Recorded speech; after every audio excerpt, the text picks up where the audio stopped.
For today's Kawali Serge, magluluto tayo ng ginisang cabbage sa oyster sauce.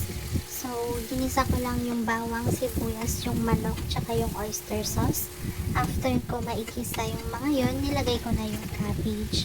Hindi natin lalagyan ng sabaw yung cabbage para siyang magiging stir fry, ganon. Pero, oyster sauce yung nilagay lang natin na pampalasa niya at konting toyo.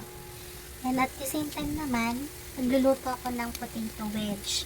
Kasi madaming binigay na patatas kay daddy. So, sayang naman kung hindi natin lulutuin. So, potato wedge na lang yung ginawa ko. French fries sana, pero gusto kong maiba.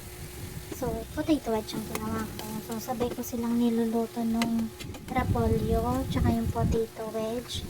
So, as you can see, walang kasabaw-sabaw yung repolyo natin. So, naglagay na rin ako dyan ng seasoning. Pero later on, nalagyan ko siya ng konting tubig para naman maluto siya talaga. So, ayan, luto na yung potato wedge natin, yung first batch.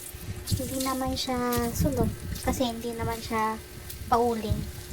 So, medyo pa lang. So, second batch, salangan natin.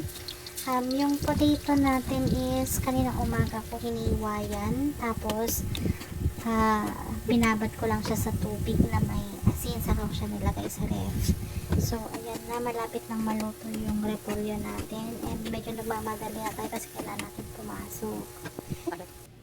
So, ayan, 8:55 na yung oras. Ang pasok ko, 9 p.m.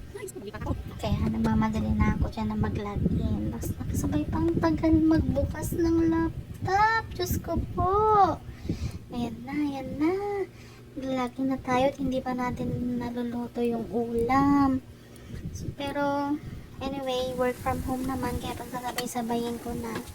Ayan, habang dyan niluluto ko yan, iiwanan ko na naman yan. Uupo na naman ako mamaya doon sa workstation ko. So, tatrabaho konti. Tapos tatayo na naman ako para tingnan yung niluluto. So, ayan, luto na. Yung potato wedge natin, natin namin yan, may meriendahin natin habang nagtatrabaho tayo. So, as you can see, hindi pa naman sunog. So, happy eating, guys! Mwah!